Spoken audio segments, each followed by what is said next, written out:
menurut beliau. Nah, singkatannya apa itu yang saya lupa. Penjelasannya dari beliau itu yang saya lupa. Ya. Kalau secara sederhana, kiai itu orang yang dianggap alim, orang yang dianggap berilmu di komunitas saudara-saudara kita. Tentu beda dengan apa yang ada di lemari kita. Jelas beda. Lah perbedaannya dulu sudah dijelaskan Gus Akom itu.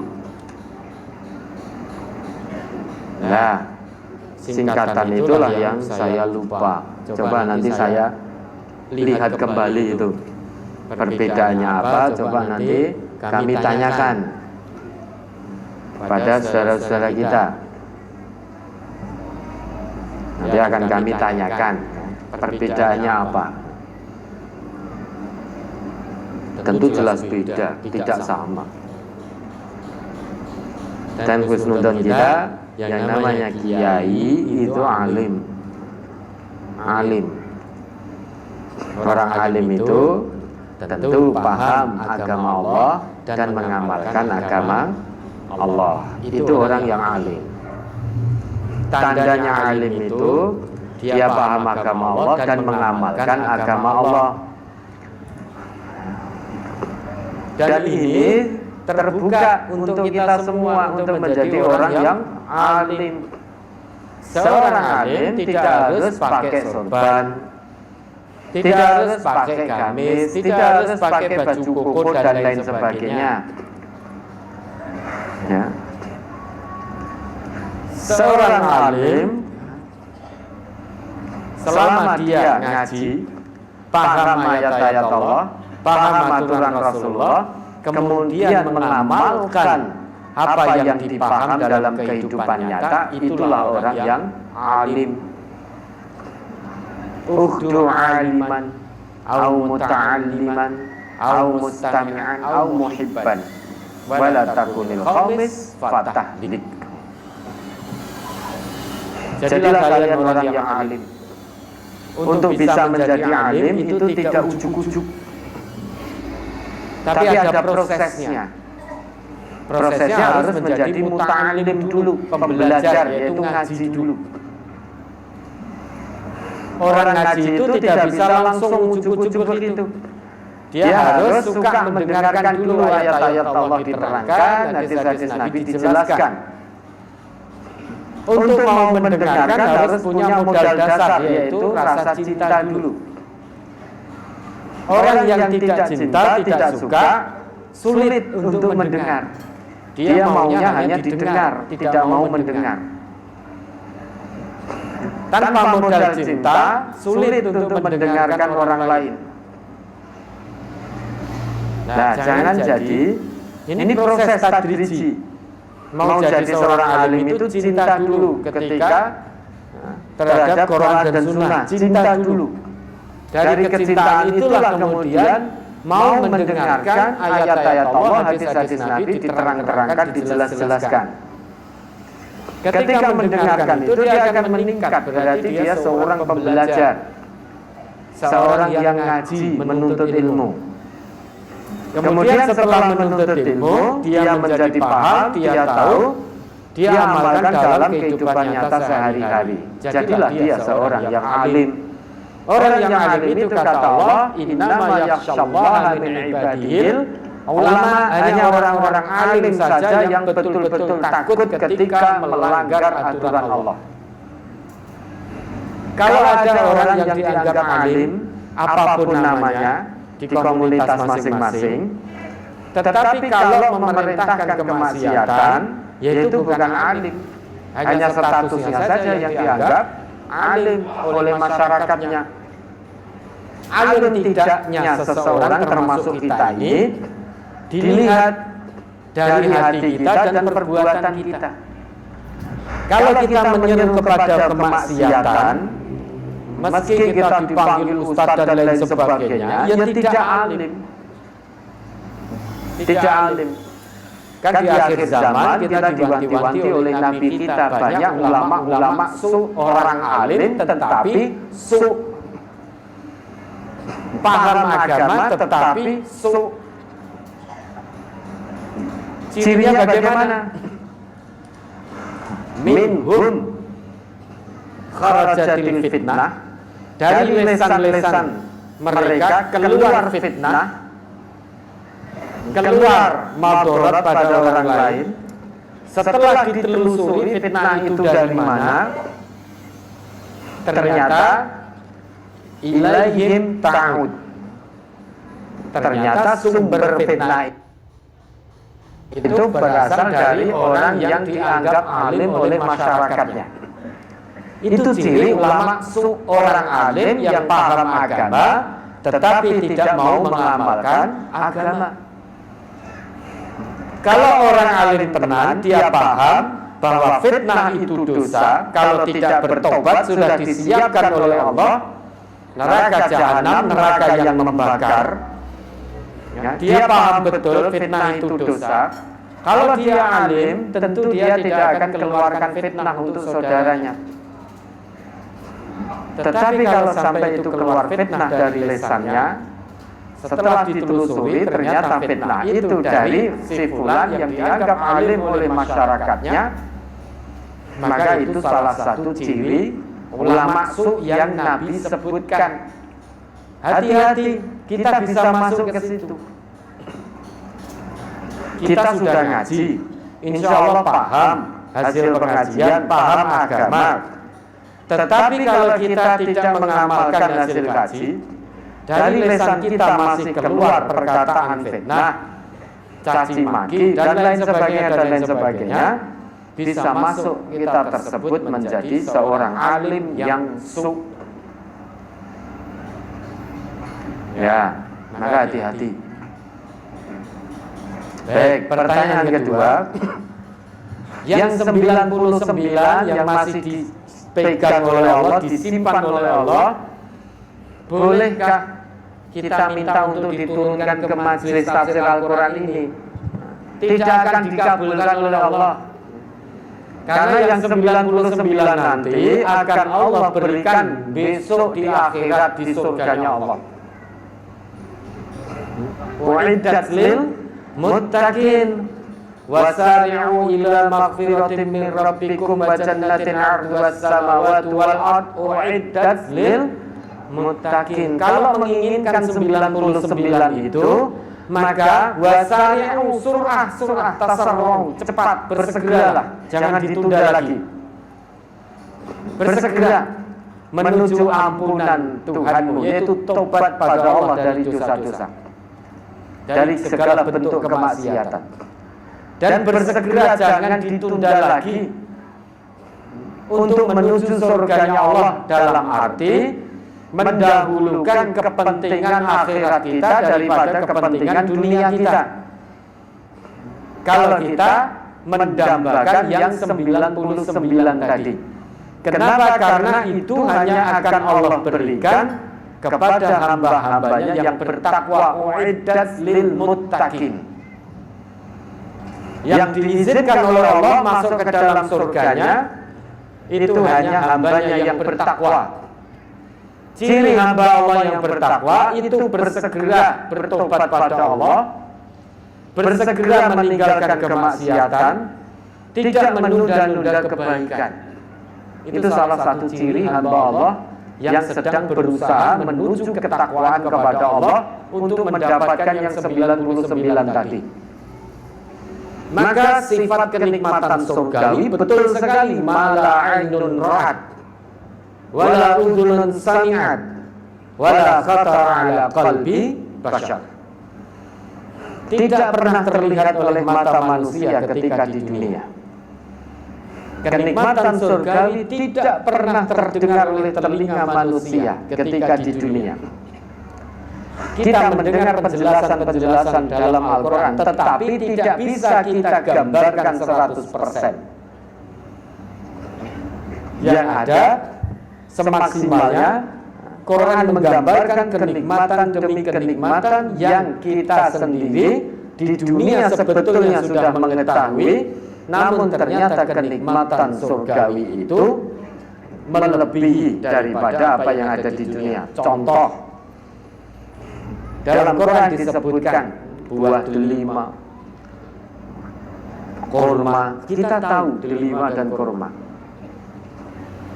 tetapi delima kurma di surga tidak sama dengan yang di dunia. Delima kurma di surga, buah di surga yang disebut oleh Al-Quran itu punya miliaran rasa. Punya miliaran rasa. Kita tahu sungai. Di dunia ini kita tahu sungai. Kenapa itu dulu disebutkan sungai-sungai? Karena kering kerontang di sana. Masyarakat yang pertama disapa oleh Al-Quran itu hidup di tanah yang tandus. Maka disebutkan sungai-sungai.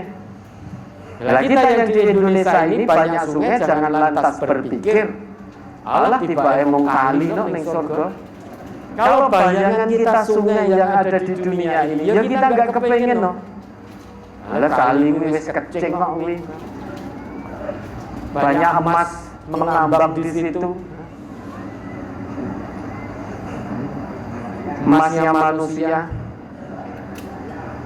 Ya, kita tidak kepingin. Maksudnya itu diberikan gambaran oleh Allah bahwasanya mata air di surga itu sangat jernih sekali, menyejukkan sekali, bahkan diberikan iming-iming khamr yang tidak memusingkan dan tidak memabukkan. Kenapa? Karena ketika Islam pertama kali datang, masyarakat awal yang disapa itu gemar minum khamr.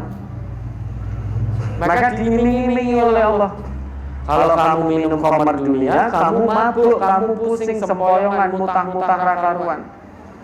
Tapi nanti, kalau kamu mau bersabar, tinggalkan khamr dunia ini, kamu akan mendapatkan khamr di surga. Laknya dari kasturi, airnya campurannya dari mata air surga, tasnim. Punya sifat la yusadda'una fiha wa la yunzafun, tidak memusingkan, tidak memabukkan. Sehingga orang-orang tertarik pada waktu itu. Maka khamr di surga tidak sama dengan di dunia. Malah ainun ra'at. Kita hanya mendengar keterangan, kita tahu oh di sana ada khamr, tapi tidak bisa membayangkan 100%. Kalau di dunia bisa kita bayangkan 100%, kita tidak kepingin dengan khamr surga. Kan begitu. Satu saja Allah turunkan ke muka bumi ini sejak pertama diperebutkan oleh semua makhluk Allah. Yang satu ini loh, tidak hanya manusia saja yang memperebutkan, seluruh makhluk Allah ikut rebutan. Meski hanya satu, ibaratnya kalau di persentase hanya 1% yang Allah turunkan diperebutkan oleh semua makhluk Allah, itu pun kita masih merasakan kenikmatan yang luar biasa. Banyak manusia berlaku tamak, rakus, culas, curang, licik untuk memperebutkan bagiannya. Padahal bukan 1% itu tidak dimiliki sendiri, mungkin bagiannya hanya 0,00000 sekian. Tapi itu sudah menyebabkan dirinya jauh dari petunjuk Allah. Untuk mendapatkan bagian dunianya, dia rela dan tega menempuh jalan haram dengan korupsi, dengan menipu, dengan ini, itu, dan lain sebagainya. Kalau yang 1% diperebutkan oleh semua makhluk Allah saja, kita kepingin ikut main rebutan juga dan tidak mau ketinggalan, bersegera ikut rebutan yang 1% bagian dunia ini direbutkan oleh semua makhluk Allah. Kita tidak mau ketinggalan. Masa kita mau tertinggal untuk mendapatkan yang 99% yang akan diberikan Allah kelak di surga? Kalau bagian kita dunia saja kita rebutan dengan semua makhluk, 1% tidak kita miliki sendiri, itu kita ikut rebutan, itu saja kita tidak mau tertinggal. Tidak ada yang mau ketinggalan untuk kesenangan dunia. Kita rela melakukan segala daya upaya, mencurahkan semua potensi untuk mengambil bagian dunia kita. Bahkan persyaratan yang disyaratkan tritik-tritik sampai A sampai Z diterima, dikerjai dengan syarat 1 ini, 2 ini, 3 ini, 4 ini, 5 ini, 6, 7, 8 seterusnya. Itu mayoritas kita itu curahkan semua potensi satu demi satu berusaha untuk dipenuhi persyaratannya. Tujuannya apa? Biar dapat bagian dunia, biar diterima kerja dan lain sebagainya dan lain sebagainya. Masa persyaratan untuk mendapatkan 99 di surganya Allah hanya iman dan takwa, hanya 2, iman dan takwa. Masa kita tidak bersegera? Nah, mari kita tanyakan nurani kita masing-masing. Kalau yang dipertanyakan apakah saat ini boleh 99% itu kita mohonkan pada Allah biar diturunkan di MTA, ya enggak dikabulkan. Kita meminta sesuatu yang kita tidak tahu hakikatnya. Meminta sesuatu yang kita tidak tahu ilmunya. Yang 99% Allah simpan, khusus nanti dicurahkan kepada hambanya yang bertakwa. Tidak semua makhluk, tidak semua manusia, hanya manusia-manusia yang bertakwa. Saat ini 1% semua makhluk rebutan, dan anehnya manusia yang punya akal sehat yang paling rakus, paling tamak dalam rebutan itu. Hewan itu kalau makan sama dia wis warak wis. Nah, manusia tidak. Ijek kurang, golek ngene liyane, nyolong nggone kancane, korupsi sana, korupsi sini. Tamak rakus. Bagiannya kucing saja dimakan oleh manusia sekarang. Tulangnya dibuat lunak sehingga bisa dimakan. Kucing ngentek-ngenteni, gerai juga dikrikiti, ringnya dikrikiti oleh manusianya. Padahal kucingnya menunggu. Wah, dibagi ri, ya, lumayan. Ternyata tidak, ringnya saja juga masuk ke dalam perut. Itu menunjukkan tamaknya manusia. Ya. Bahkan ada manusia sekarang kucing-kucingnya dipangan. Ada nggak yang begitu? Ada. Ngenteni, wah, ringnya wis dimakan habis, luwe kucingnya dipangan sisan. Banyak ada manusia yang memakan kucing. Orang terima kucing, manusia podo menungsone dipangan sisan. Rakus sekali manusia ini. Ngono kok ngaku makhluk yang paling mulia. Padahal rakus sekali. Nah, maka mari kita bersegera kalau kepengen yang 99 tidak di dunia ini, nanti insya Allah akan kita dapatkan di surganya Allah dengan syarat wasani surah tasarrok. Cepat, jangan ditunda. Jangan ditunda. Karena wasani'u beda dengan was'au. Kalau wasani'u itu secepat kilat. Maka orang Arab itu kalau ngomong surah, iyalah surah. Itu hanya cepat-cepat wis rasa nunda-nunda meneh. Tapi kalau was'au itu bersegera, tetapi ada tahapannya. Idza nudiya lis-sholati min yaumil jumu'ati fas'au ila dzikrillahi wa dzarun. Baik, bersegera juga di situ. Tetapi ada tahapannya, mandi, wudu, kemudian berjalan ke masjid dan lain sebagainya. Ada tahapannya. Tapi kalau surah itu segera wis rasa nunda-nunda meneh. Tidak ada waktu meski hanya sedetik pun untuk kamu menunda lagi. Maka wasari'u ila maghfiratin min rabbikum wa jannatin 'arduhas samawati wal ardu u'iddat lil muttaqin. Usahakan itu kalau menginginkan 99. Ya, ada lagi. ada panggilan kepada Bapak Budayawan Setiaji dari Mojosongo, Boyolali 3. Ditunggu rombongan di dekat pos satpam untuk bertakziah. Mari diulangi. Bawa menawa sare.